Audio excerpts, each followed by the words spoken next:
So who all's new? Okay. You guys missed out on the bonobos. I'm sorry.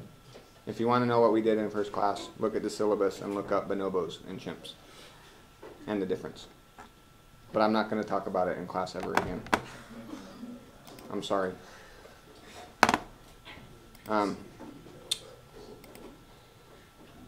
So we had this CTKs. Who didn't finish their CTK?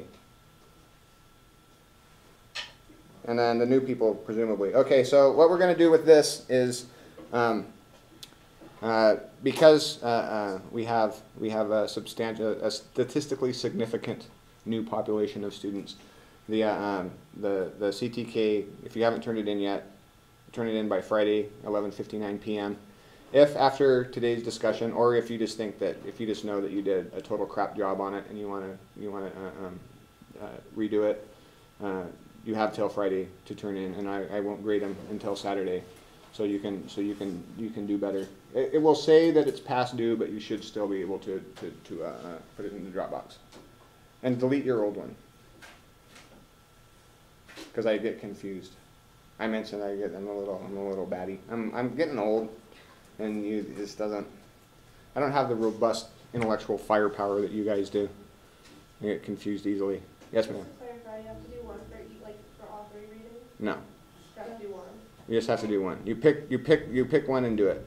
So anytime there's a CTK due, that means that so to be absolutely crystal clear about this, well, not absolutely crystal clear. I mentioned it in passing in class, and it wasn't on the assignment. So what you'll do when you have a CTK due is all of the readings that aren't, okay, that was bad cognitive science. All the readings from D2L that you've done since the last CTK, you choose which one you like the best, and you write the CTK on that.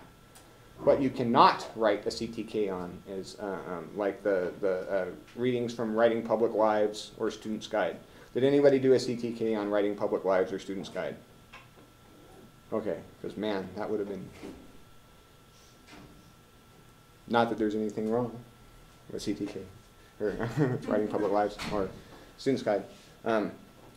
So we'll start with the with a quick discussion of the Writing Public Lives and Students Guide, because that's what our assignment in the class is about, right? Okay, so we're doing this rhetorical analysis. Now remember, everything's working toward this rhetorical analysis that we've got due coming up. I think like next week we have to basically start on getting our thesis for it and stuff. It's the thing about only having one day of class for the first 2 weeks of school. So rhetorical situation. This is important, right? Because we're doing a class on rhetoric. So what is a rhetorical situation? I think it was in one of the books. I read it. Pull our books out. Absolutely. I like books.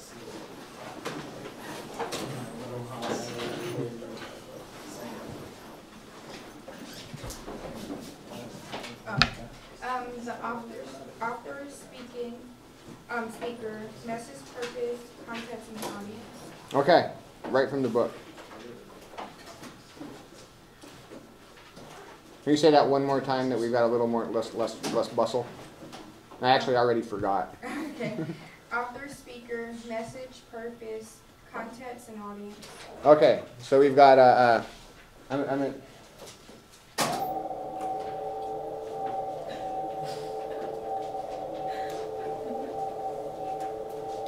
in this corner, behind door number 1 is a goat. I still can't get my head around that door number 2 thing about switching your choices after they do it. It doubles your chance to pick the right door. We'll talk about that later. Okay, so we've got speaker, audience. No, wait, that's wrong. Speaker, author, right? Author, speaker, yeah. Author, speaker, okay. Okay, so that's one. And what was the other one? Message, purpose. Message, purpose, Context. context, audience. Okay. So this is important because this is, part of your rhetorical analysis is what you're going to have to do, is determine the author, speaker, the message, purpose, and the context, audience of whatever it is that you happen to be rhetorically analyzing. Okay. So what's an author, speaker? The person that's writing or like telling the story of whatever's happening. Right. Very good. And the message? What they're trying to convey. One might say the message. New England. Yay, Deflategate. Sorry. I couldn't help it. I just saw New England. I don't know if you guys heard New England's in trouble because they deflated a bunch of balls during a game, which is fun to say. Context audience. What is a context audience? Like who the message is going to. So this does seem like it's, so we've got, so a rhetorical situation is any time when somebody's talking to somebody else, right? So you've got somebody talking, you've got what they're saying, and you've got the person that's listening. Okay, I'm glad is that clear? So like what's the rhetorical situation right now? I'm asking us, is it clear? Yeah, so who's the speaker? You are? What's my message? That we understand what you're saying? Kind of? We'll have to work on that, but yeah, the gist is there. And who's my audience? Us.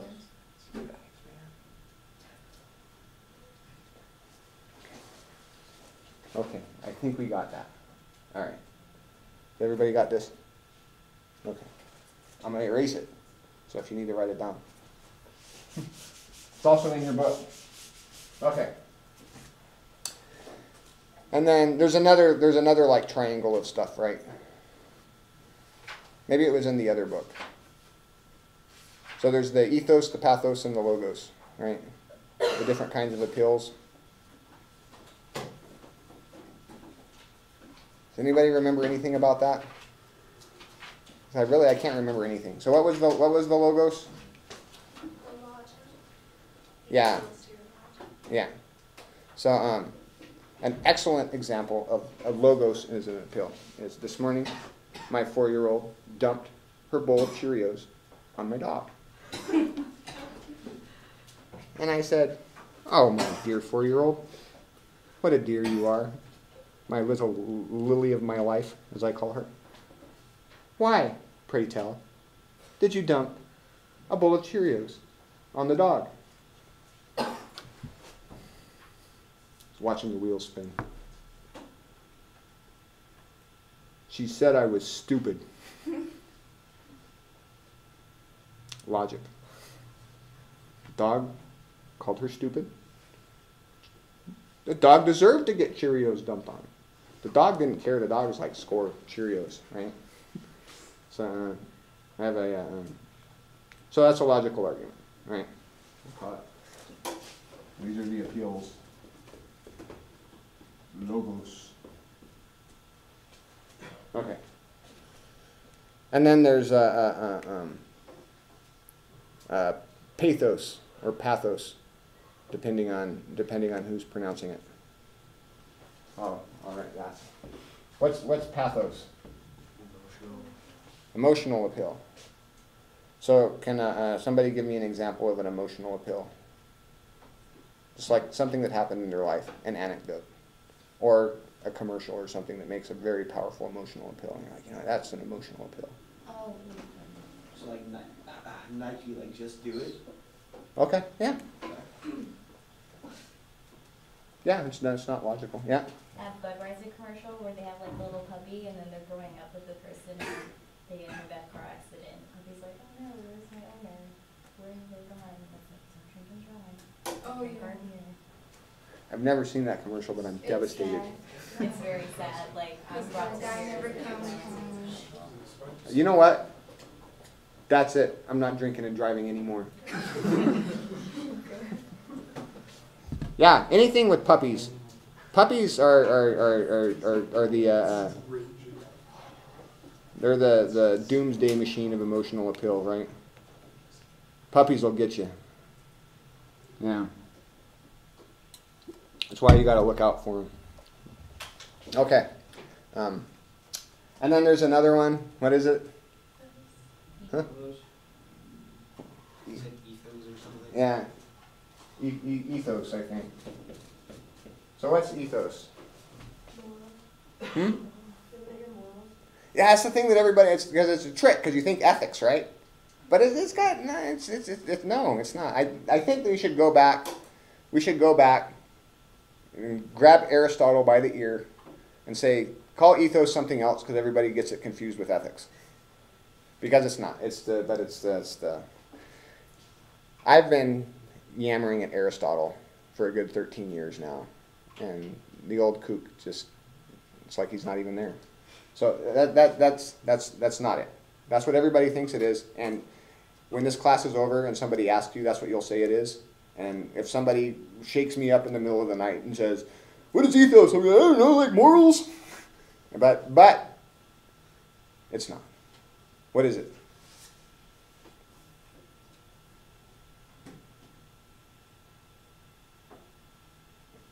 It's an appeal to authority or authenticity. Like, why should you be listening to this guy?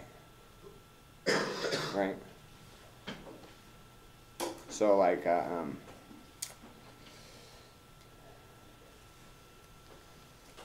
say you're joining a gang. I'm going to talk about this a lot today because I just, for some reason, I've got gangs on the brain. And you want some advice, right? So you know who I'm going to talk to? Crumbo. Because and so I will tell you about what you need to do to and you and your homies will come, and I will talk to you about the ins and outs of being a successful gang member. So should I be listened to? Would you listen to me? No. Because I don't have any crap, right? I don't know. I don't know about being in a gang. Don't listen to me. I've got no authority, right? So you know, but you know, like if you could go find out where Tupac's hiding and talk to him, right? Well, he wasn't in a gang. He was a classically trained actor. But you get my point, right? So you'd still, even though that Tupac wasn't in a gang, although he did shoot 2 off-duty police officers. So that's pretty cool. And he got shot in the genitals, which is also pretty cool. Not as cool. But you know, like, you'd listen to Tupac before you'd listen to me, right? Or better yet, The Godfather, Marlon Brando, right? That, you know, like, wait, he's an actor too. I'm getting all confused, but you get the point, right? Okay. Ethos. Not morals. Credibility.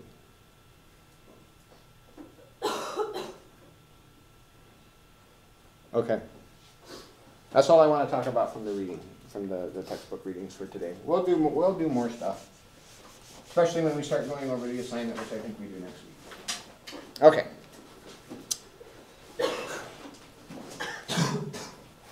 So in the interest of transparency, you know, like I think it's good to, in a class where you're teaching that everything's a rhetorical situation, and I want you to look at everything as an argument and everything as a specific situation and just sort of dislodge. The first thing I want us to look at is the load of garbage that I'm scooping out to you. So I gave you 3 readings, right? And each of them are designed to sort of my approach to the class, what I'm trying to get across. Now, the central thing that you'll be working on is the text that you work with, right? So when you do your controversy analysis, you will be choosing. You know, I might nudge you towards something or other, but ultimately you'll be deciding. But you know, like I've got to do something, so I've got a class that's running on, and I have to give you readings, and so this is a rhetorical situation, and you should be analyzing stuff. You should be analyzing everything because they're all out to get you. Okay, so I'm teetering precariously close to becoming a doctor of philosophy. All I have to do is drop my dissertation. I'll be a doctor of philosophy. Should I make people call me doctor? How about just jerks, you know? Like, hey, Mr. Crumbo, doctor. Like a dentist. I know a dentist that makes me, like, just not even like as a patient. Like he introduces himself as Dr. X. Like, you're a dentist. I mean, nothing wrong with being a dentist. I mean, it's teeth. Have you ever, anybody gone through life with no teeth? Yeah, that's what I thought. Okay.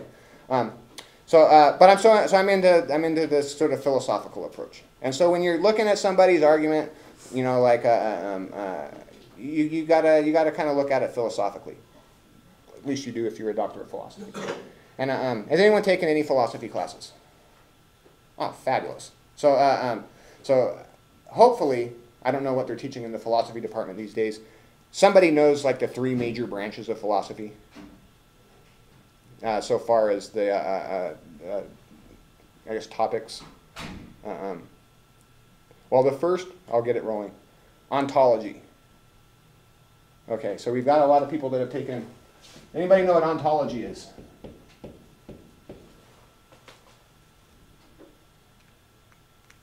They ought to teach this in philosophy class. Not to judge, big brother. So ontology is the study of what is, of being. You know, like what's really there. So like, what's really here? What's really here? Yeah, what's really here? You, But what am I? the person. What is a person? I don't know. Cells. Good. Cells. What are cells? Atoms. What are atoms? Matter. What's matter? Everything. You say entropy? No, everything. Everything. Matters. I'll tell you what I am. I'm a cloud of subatomic particles that has, and each of those has a probability that is here at this given place in this given time, but it's really just a cloud. So all there is there's these quanta and empty space. That's what it is. But that's not, do you see quanta and empty space? No. But what's really there, so ontology is what's really there, what's really going on, what's you know, like, what do I think I'm dealing with, you know, what is reality, right? Okay, there's another branch of philosophy. Theology. Theology is not technically philosophy. We'll get to that, sort of.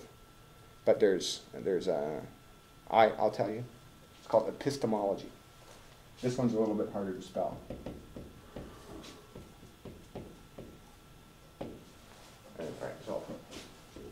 What is? Does anybody know what epistemology is? It's how we know. So it's no longer about what is, but like, how do we know what is? You know, what are we basing this on? You know, like so. So if I'm a good physicist, and I know that what's really there is just a bunch of electron clouds in empty space, and well, but it comes through my senses, right? And like I don't see, my eyes aren't fine enough to see electron clouds. I just kind of see their macroscopic results. What this gentleman is called? What was your name? Me? Yeah. Cameron. What Cameron calls people, right? I just wanted to do that because.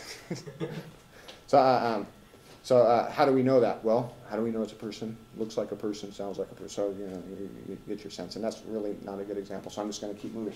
Okay, third branch. You guys know this one. It's what you thought ethos was. Big branch of philosophy. Yeah, or what's another word? Close to ethos? Ethics. Ethics. Okay. And ethics is, what is ethics?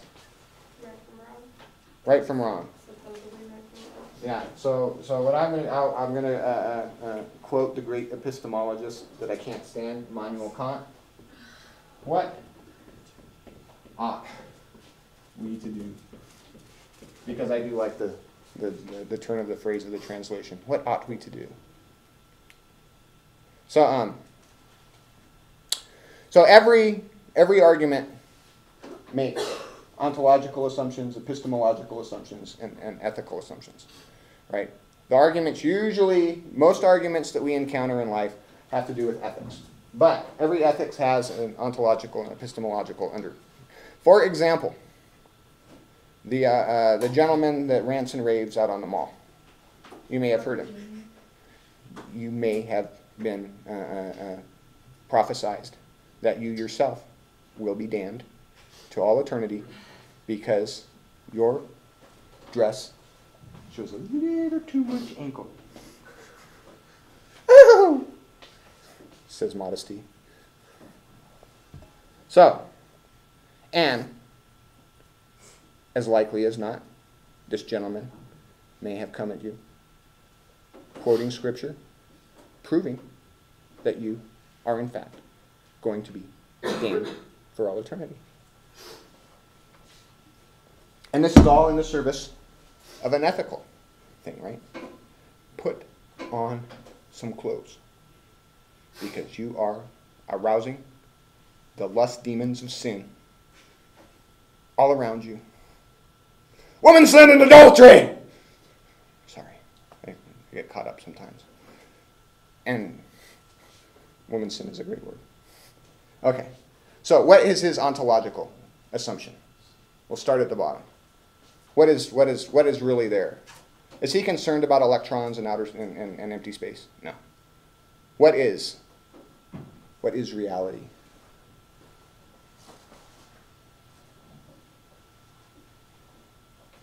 It's the Word. The Word made flesh. This is a sort of a petri dish of gods, right? So you have God and you have His creation, right? That's the ontological assumption. That's what's there, right? And it could be electron clouds. I don't care. It's the Word made flesh, right? Okay, so that ontological assumption carries a lot with it, right? Because if you don't accept that ontological assumption, everything on top of that's going to be kind of a head scratcher to you, right? You're like, I don't know, like say you're a hunter-gatherer in Papua New Guinea, and all you've ever done is eaten the brains of your neighbors and pounded roots all day, right? And you're like, what the? All right, it's not going to make sense. So his epistemology. So according to him, what is his epistemological? How do we know? How do we know that what is the Word made flesh through divine revelation? How do we know this? The Bible, the Holy Scriptures, the Word made Word, right? So that's why, if you share the ontological assumptions and you share the epistemological assumptions, there is a powerful weight, at least in theory, to quoting Scripture, right? To make an ethical point. Now, who has been successfully converted by some crazy guy yelling on the mall? How often do you think this works? I don't actually gamble because I'm a family man and I'm poor and I can't actually gamble, but I have the spirit of a gambler. What's the over/under on brother? What's his name? Brother Ted Dean. Yeah. How many how many souls do you think that he saved? None. There's got to be some. Maybe one. All right. Who says under 5? Who says over 100? Well, I know it's at least one. And he's standing.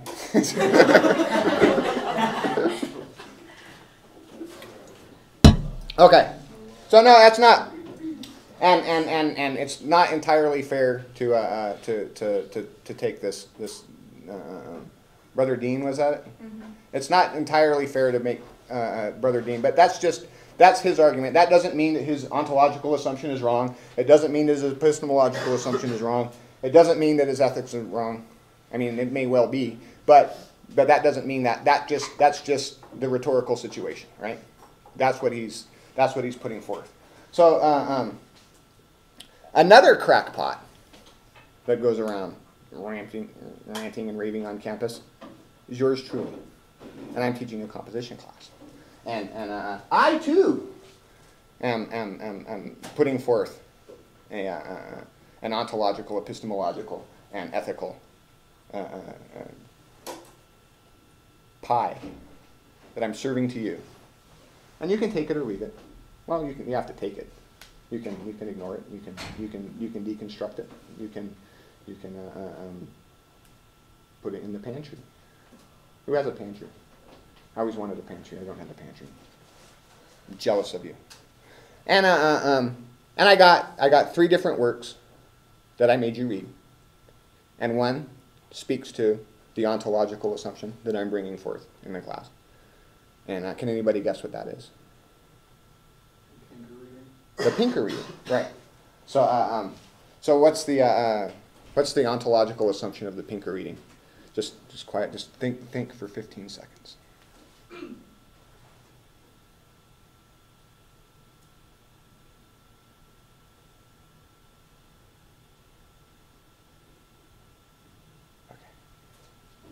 What's the ontological assumption of the Pinker reading? I'll tell you. That human nature exists. That there is something called human nature. Okay. It's not quite as strong of an ontological assumption, but it's one nonetheless. And that you and I, person, I never felt more professorial than saying person, is a mixture of inherited traits, epigenetic manifestations, and environmental considerations. Epigenetics is in between. We'll talk more about epigenetics later, or not. So that's the ontological plan. So the epistemological, how do we know? How do we know? So what do you think my epistemological text is? Good. That's for you. Out of the 3. So we had the Pinker, the mistakes were made, and the nudge. So Pinker was the ontology. Pinker. People really don't like Pinker, by the way. I like him. The person I work with in the neuroscience lab. That's okay. Because she's allowed to be wrong.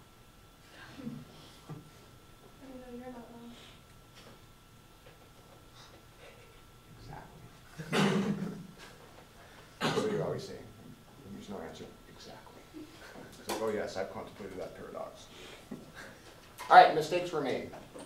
And the assumption is that the epistemological assumption is that you've got this way of looking at things that we do that's sort of, and there's it's the scientific method. There's this way to kind of step outside and look at the things that people do, even while you're doing it, because basically you're seeing other people do it. And so, and then we'll go through that a little bit of that, and then we've got, of course, the ethics.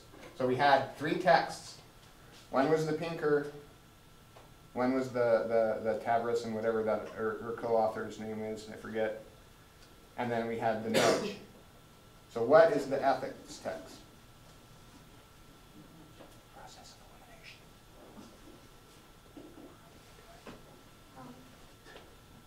Don't make me scream out women sinning adultery in my preacher man voice again. I'll do it. No. Hmm? The last one. What is it? Nudge. Nudge. Okay, what's the argument of nudge? Who did their CTK on nudge? Wow, that was the easiest one. Who did it on Pinker? Because it was the shortest one. Who did it on the other one? Okay.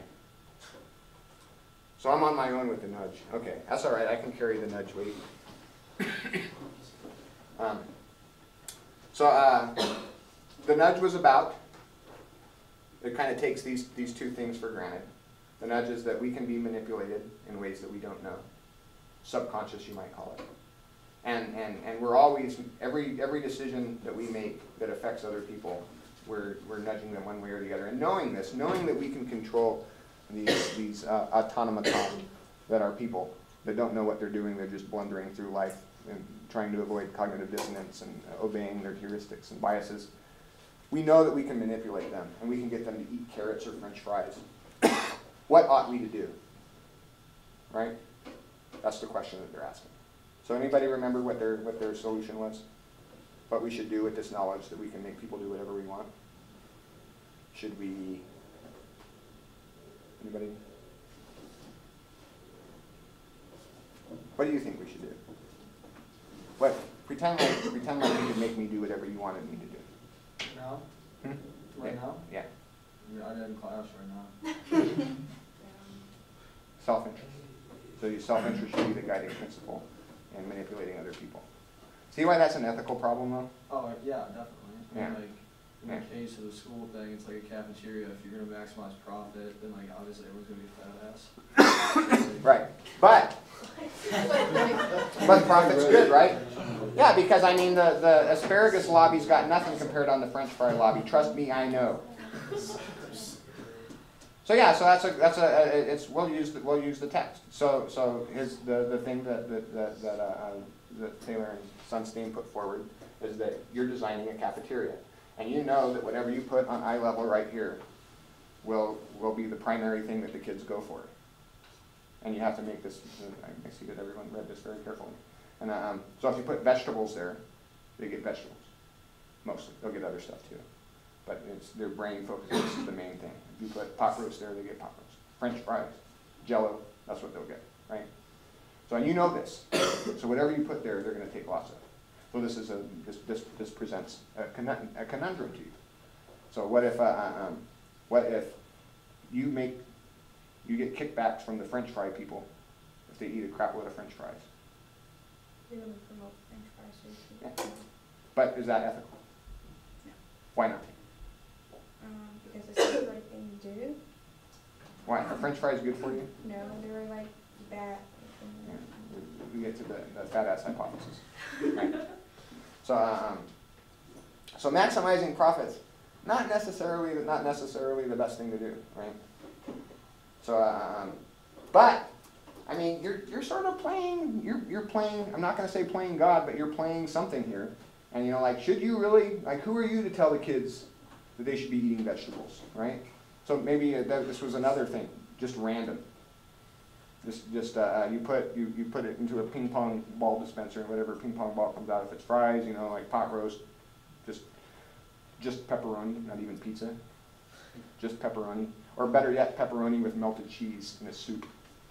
Oh, that sounds good. I must be getting hungry. Cheese stew.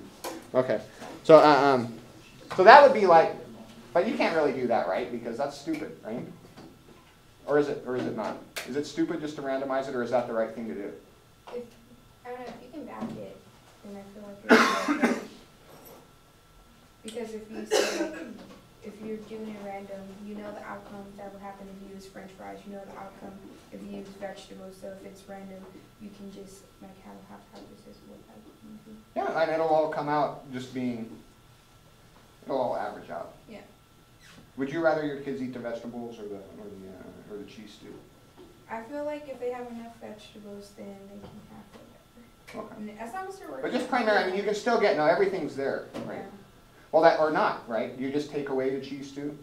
So they're ethical. I mean, I gotta get moving here because we're running out of time. No, we're not. We still have a long time. Please. I was just gonna say, like, you know how the NBA, like, the team with like the worst record doesn't always get the number one pick because it's like a lottery, but in the NFL they do, the worst record gets the number one pick. So like the NBA doesn't really, like, what all they do, they should give the worst team the number one pick, don't you think? You know what I mean? So this would be an interesting thing for your controversy analysis. NBA draft reform. Yeah. It's but then you get like the Sixers tanking, right? Right. steroids is horrible because every time they're on, it ruins the game. I agree. Natalie just rolled her eyes. I can't talk about sports. It was my second sports thing, because I already talked about the deflating the balls. Because you know in the NFL, you only play with your own balls during the game. So if you... They're lighter and Yeah. So, yeah.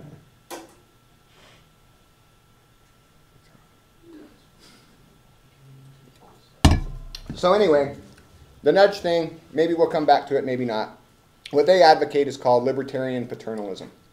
So libertarian paternalism is, can somebody, nobody did it, so it's on me because I'm the only one that did a CTK on it. All right, libertarian paternalism is the idea that, that all the choices should be made available to you. If you want to choke on cheese and pepperoni stew and die of a heart attack when you're 17, you know, like, by all means, don't let me stop you. But knowing what I know, I think you're probably better off with the vegetables. So insofar as I can manipulate your behavior by putting the vegetables here, because we've got a good scientific mind. This is in your self-interest. Eat some vegetables, you fat butt, you, right? And so we're going to do that. But, you know, hey, take it or leave it. You know, like if you want to put the thought into it and say, man, I hate the system. Give me the cheese stew. And, you know, fine. So that's their ethics thing. And that's I mean, none of this is necessarily exactly like what I think or something, but that's what I'm putting forth in the class. And so if you're analyzing this rhetorical situation, there's that. Okay. Now let's look a little bit more closely at the readings. First one I want to look at is Pinker, because it's short. Short is good. Okay.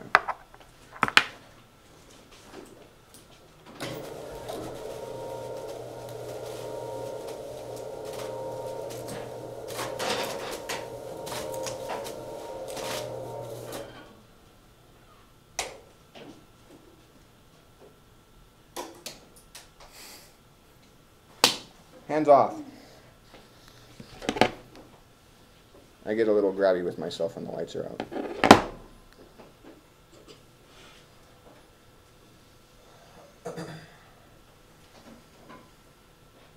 Okay. Here's the cover of it. Steven Pinker, New York Times bestseller. The Blank Slate, The Modern Denial of Human Nature. Okay. So, what is the idea of the blank slate? That we don't. All right. What? What's the idea of the blank slate? Yeah. It's that like our genes don't matter and like basically they don't exist. Right. And that we're who we are because of our surrounding, like who, what, and how we were raised. Yeah. All right. Excellent. Why and this idea apparently has been a popular one, no? I mean, sort of, right? Yeah. So Pinker argues, why would such an idea be kind of appealing? Is it like, because a lot of people nowadays, they adopt or if you can't have kids, and so like in the certain situation, the way you're grown up and like your culture that you're around is what you become. So if you take someone from this certain place and move them around, they're not going to act like where they're from because they've evolved to this. Okay. So good. So when we adopt kids, we want them to kind of be ours, right? Yeah. Yeah. They So there's one reason. Kind of another reason why it would be attractive to someone to think that we're just blank slates born into the world. You can manipulate it. Yeah, you can. So Pinker talks about this a little bit, right? So so like say, pretend that I'm a Marxist revolutionary.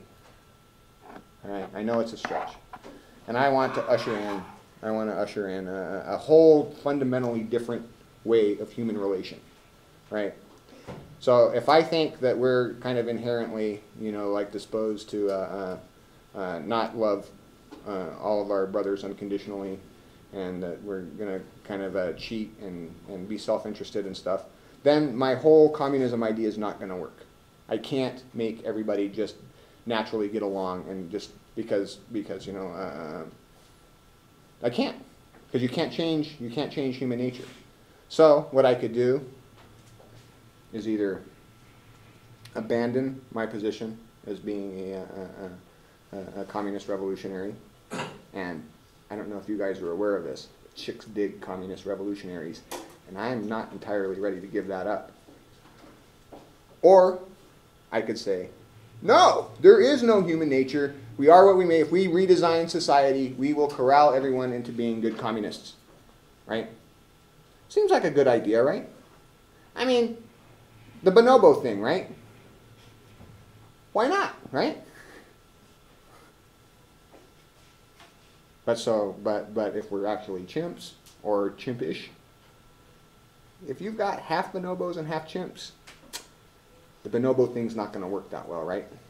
Okay. Sorry for those of you that weren't here for the bonobo thing. And I said I would never talk about bonobos again.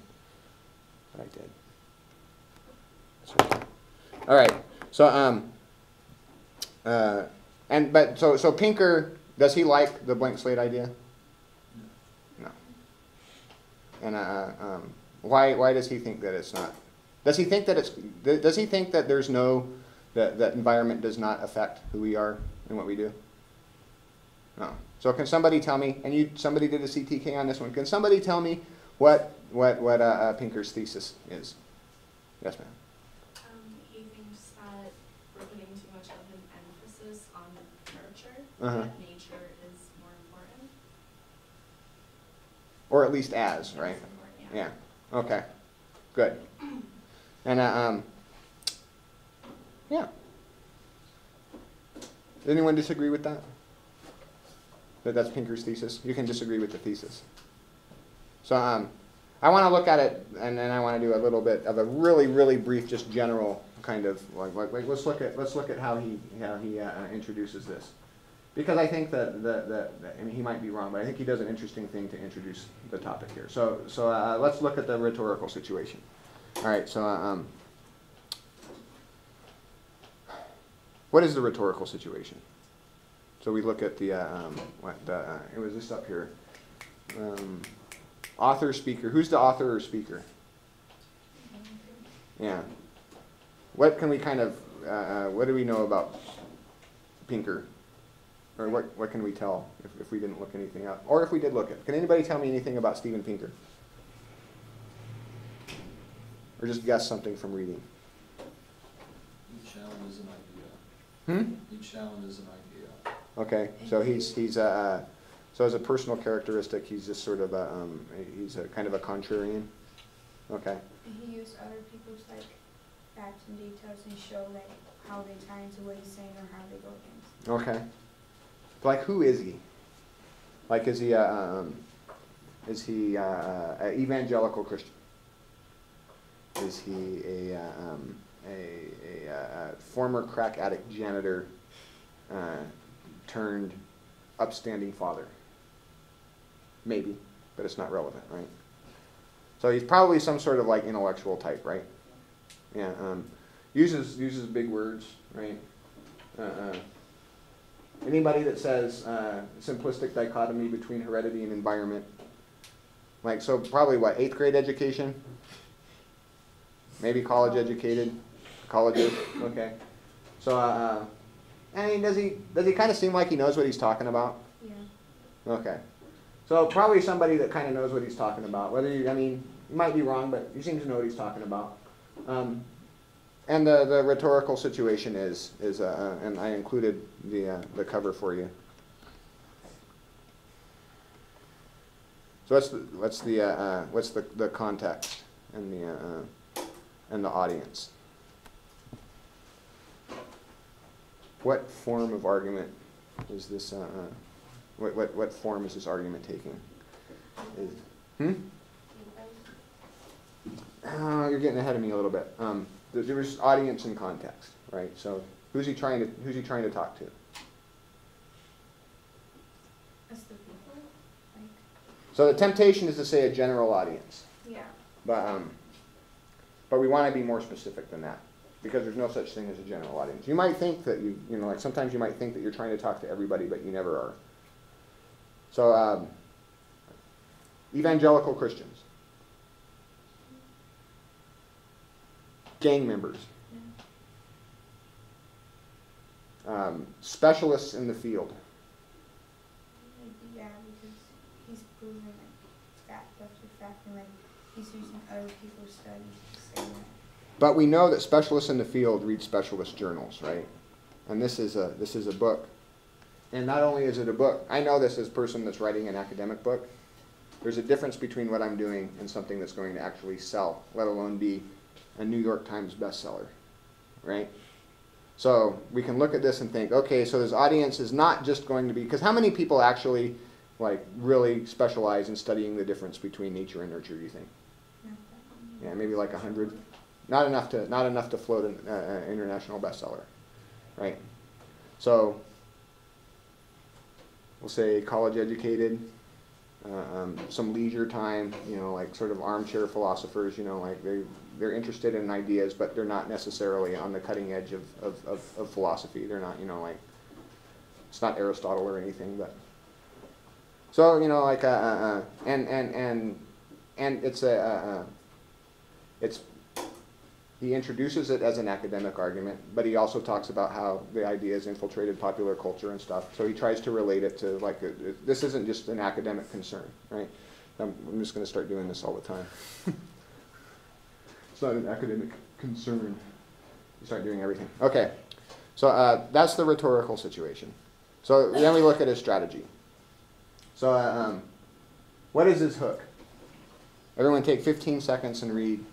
Because we know we start off with a hook, right, in our introduction.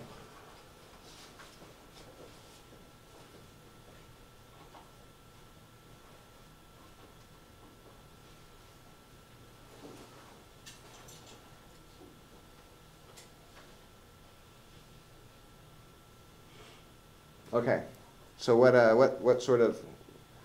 he do? What does he introduce it with?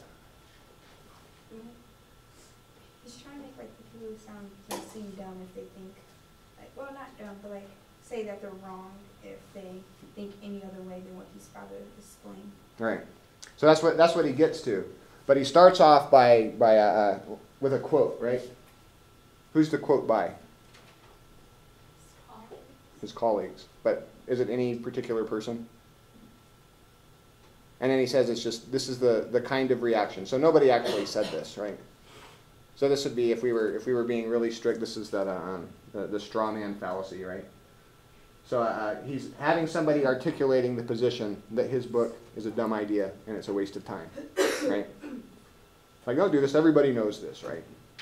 And so that's an interesting way to try and grab you is, you know, like, so it's like you starting off with your paper, you know, with the, you know, like, people say that writing about I don't know, what's something you wrote about in English 101? Flashback moments. Okay. Some people think that writing about flashback moments are really stupid, right? So that's your reading, right? And then you're like, they point out that it's trite and blah blah blah blah blah blah blah blah, and so that's what he's doing here, right? So he's set up a straw man arguing against his point, and this is kind of tricky because and then he sort of agrees with the straw man. You know, maybe nature versus nurture is a dead issue, like. So here, does anybody think that it's all nature? That you're just hardwired? It's like, what if I told you this? Like, there was these twins that got separated at birth, proverbially, right? This is true, and they both ended up with the same job, both married to a woman with the same name, both drove the same car. Had the same problems with the car because their little driving tics were identical. Same, rooted for the same team even though they lived in different cities, et cetera, et cetera, et cetera. Does that kind of creep you out? Maybe a little. Like, just think, what if you have a separated twin that you don't know about, and she's doing the exact same thing except for instead of at U of A, she's at A of U.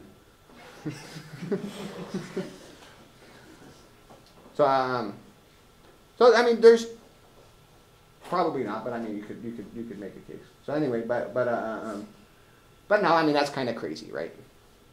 And then and nobody says that we're just all like products of our environment. I mean, really, like if Florence Griffith Joyner and Michael Jordan had a kid, like that kid has a better chance of being an athlete than if what's Honey Boo Boo's mom? If Mama June and I have a kid, that's not going to be as great of an athlete, right? So nobody's that stupid. Nobody thinks that it's all genetic. So I mean, we all think that, right? Okay. And then so I mean, and this is, and then he gives these very common sense. Yeah, of course. Genetic and environmental explanations are like in themselves are shortcoming. We got to look at balance as a combination of everything. And then and he gets you to agree with these, and then I mean he's being tricky because apparently this is evidence supporting the people that are saying that his book is stupid because of course everybody thinks this way, right? So he it lulls you to sleep, but then he reverses it and points out that these books are from, or these quotes are taken from these like completely inflammatory books that people like totally freak out about and protest and I don't think there was actually a book burning, but there's people that would have burned these books. The Bell Curve. Did anyone know of the Bell Curve book? Anybody heard of this? It's a pretty inflammatory book, and people still get pissed about it. So what it was that different races and ethnicities have different intellectual trajectories, and it's partially based on heredity. But people freak out about that. Fair enough. The nurture assumption really hurt parents because parents are all like, as long as you do a perfect job with your kids, then like you're going to have perfect kids. But it turns out that parents really don't have that much to do with how their kids turn out, or not nearly as much as they thought. And people freak out about that because, well, what am I even trying to parent for? Why? Why am I picking up Cheerios off of dogs?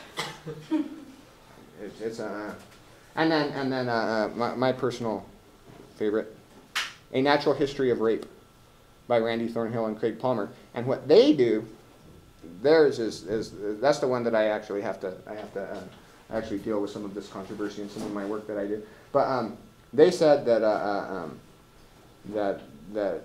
rape is a evolved mating strategy that has been adopted by many animals and different animals like scorpion flies, orangutans, and humans among them, because more than 5% of living humans are the product of rape. So that means that it's a statistically significant reproductive strategy, and that is and people freaked out about that, right? Because they're like, no, that means that you're saying that like all men are genetically pre-programmed to be rapists. And, well, if you read the book, not really. It's not a great book, and they're wrong about a lot of stuff, and they're really not that smart. But they don't even deserve the amount but that's the point, right? So the point is that if you come out with this so-called balanced views, then people think that you're being a complete radical, right? And really, and if any of you are unfortunate enough to get stuck in academia for more beyond your just undergraduate career, and you're going to get a good heaping scoop of it in your undergraduate career, is that a lot of this nurture blank slate thinking, particularly in the humanities and the social sciences, it's there. Okay, but the point that I wanted to get was this rhetorical strategy on getting it out. It's kind of a good rhetorical strategy, right? I mean, if you did it, I would think that it was good. You'd get an A if you turn this in, right? Okay. Enough Pinker, I think. Let me make sure. Okay. Now I want to look at the mistakes were made because that's funner.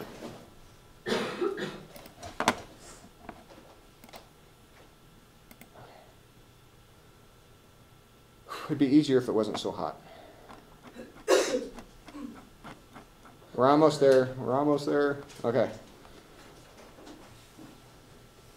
I think that's funny.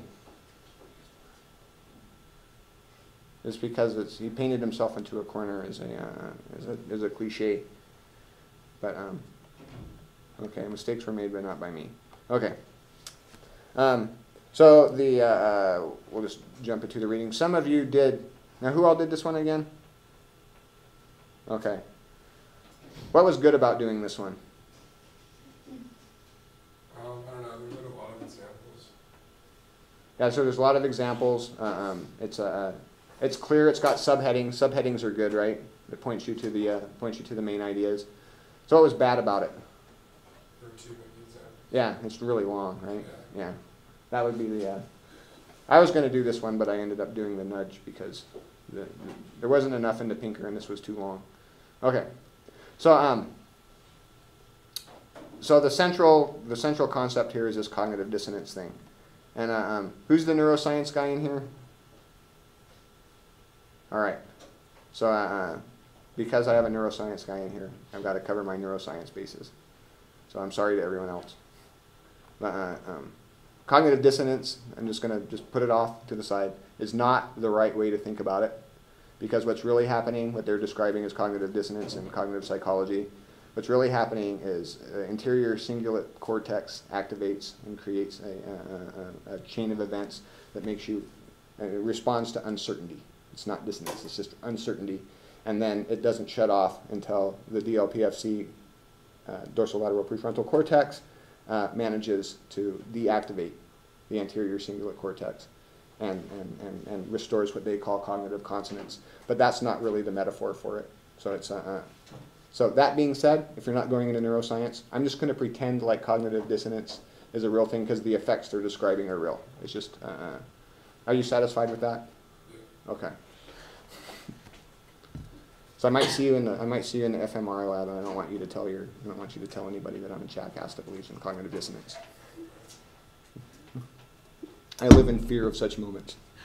The mirror neuron thing, man. No mirror neurons. That's right. So cognitive dissonance, as they describe it here, is the here's the story of where it came from.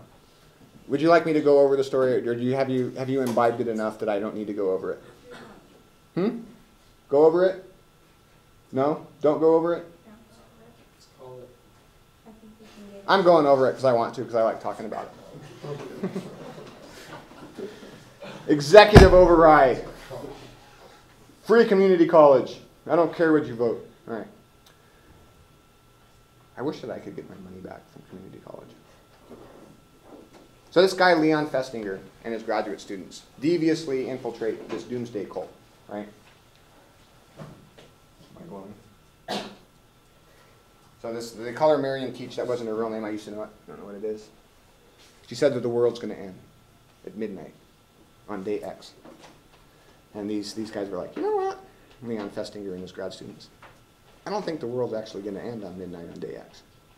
So we're going to join this cult. And we're going to sneak in and see what these bozos do when the world doesn't end. Right? That's kind of mean-spirited. Why make fun of kooks? Let them be kooky. So you had these different levels of belief of these believers, right? Some of them were just,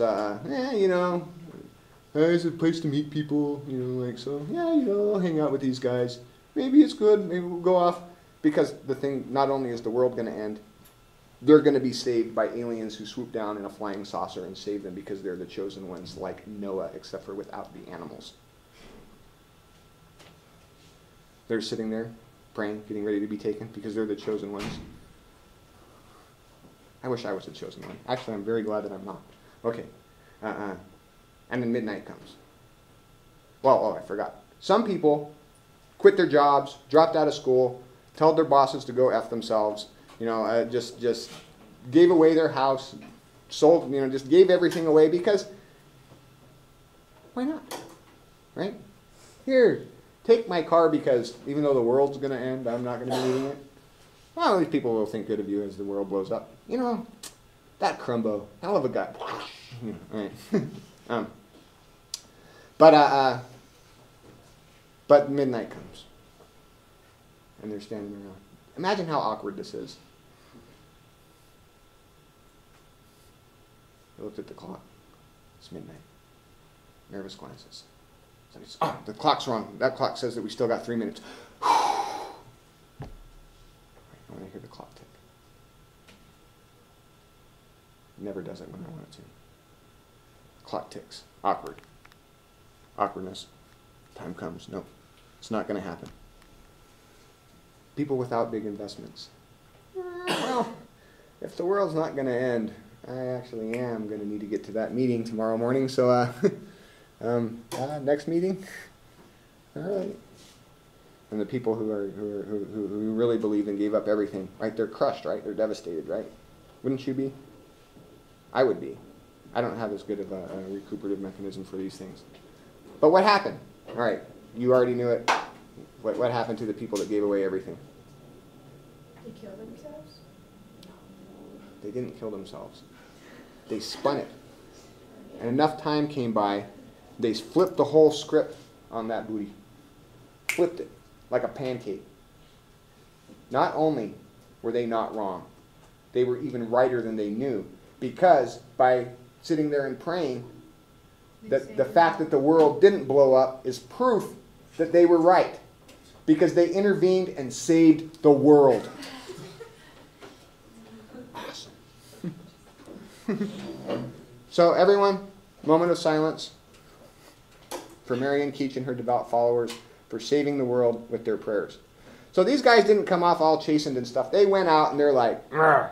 All right. And then they were actually just sort of an innocuous group and they say, but then they go off beating people over the head and holding signs on the busy street corners and stuff. And who knows, maybe this is the obscure origins of Brother Dean. I don't know. There's probably something along these lines, though. Why would you care what people think that much? That's the only thing that I don't understand. Like, not one of you guys agrees with me, but I don't care. It's all right. All right, anywho. Okay, so that's the cognitive dissonance thing.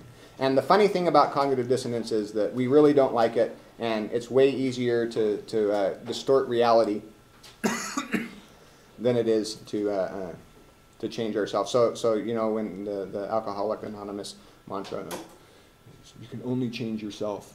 You can't change the world. You can't change. What is it? Only the things that cannot change. Anyone know this? Grant me the serenity prayer. The serenity to accept the things I cannot change. Courage to change the things I can. Wisdom to know the difference. So the idea is you can only change yourself. But that's the only thing that you can't change. It's actually easier to distort the whole world and turn the fact that the world didn't end into proof that you were right than it is to actually change your own opinion. Which is interesting.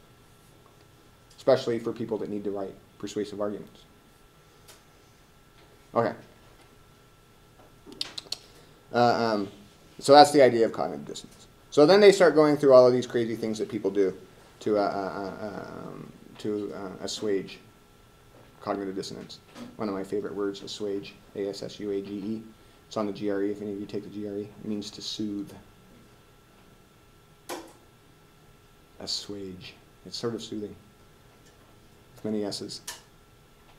Okay. Actually, there's a joke, and I'm trying really hard not to say it, and that's why that didn't make any sense. But I'm not going to say it. So the other thing so then they go through all these crazy things. So the one is with the frats. Do you guys know about the frats and the hazing thing, right? So this was fun. Who's in a fraternity? All right, sororities, military, gang. Okay. This will all work different. So the thing is that people that have to go through very tough initiation, right, put more value on their group membership, right? So if pretend that I'm a pledge, or I'm a would-be pledge, and I'm deciding on whether or not I'm going to. No, this is going nowhere. I don't want to be a pledge. It's no good. I'm too old for that. You've got a group of people. You divide them into two. Now you have two groups of people. They're both going to join your frat. These guys have to drink a beer and say the Pledge of Allegiance in their underwear on top of your frat house, and they're in the frat. No big deal, right? this group, every single person in the fraternity is going to whack their bare bottom with a spiked bat. A spiked bat. And then they're going to get hot sauce poured all over their wounds. They have to jump in a tank full of vinegar.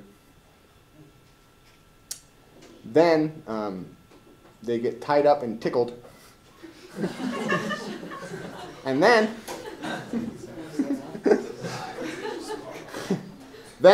they get dunked in a tank and sealed, and for 3 minutes, and all they have to breathe is a big giant balloon filled with the gaseous emissions of their soon-to-be frat brothers.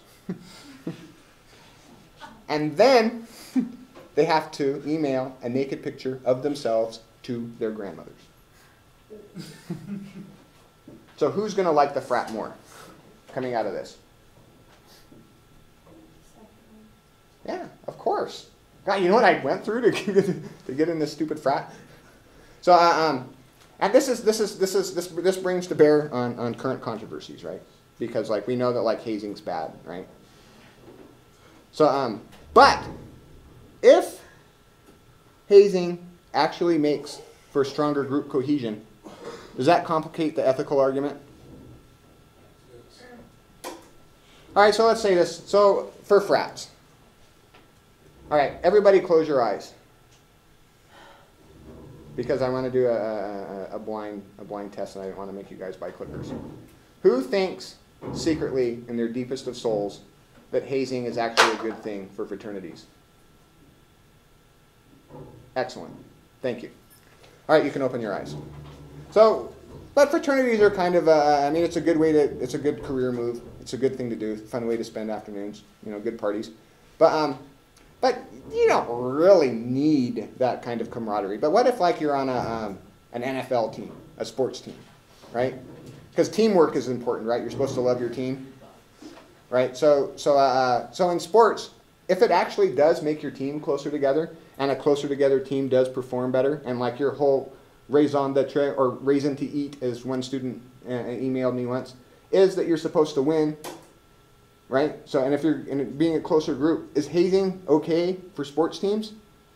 Well, no, right? Because we had this last year with the NFL thing, right? The incognito and bullied an offensive lineman, and he called his mom and was really hurt, and incognito's out of the league, and the other guy was the worthless lineman on the 49ers, which basically destroyed the whole team. But that's okay.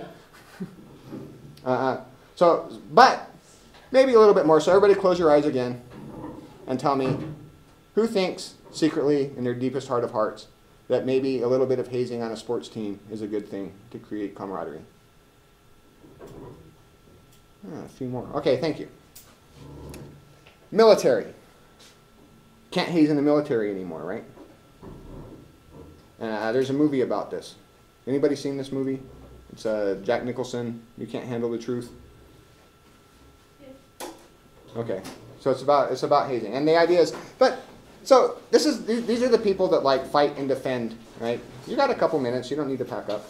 These are the guys that fight and defend your country, right? And if they're a more effective fighting unit, if they get some hazing coming in, is that a good thing? Close your eyes. Who's willing to put up with it in the military? Okay. You're in a gang. All right? This guy gets in the gang. He drinks a beer and says the Pledge of Allegiance on the gang leader's house. This guy had to shoot somebody to get in the gang. You're going to be selling drugs, extorting people, running rackets, killing people, all kinds of things. You're in a gang. You are in the gang. You are in this gang. You know about this cognitive study. Do you want to be in the gang with the beer drinker or the killer? Now close your eyes. Who's for hazing in a gang? In your gang. Okay. That was a lot more. So this would be an interesting controversy analysis. So this is the kind of thing where things were right thinking, no right thinking person, no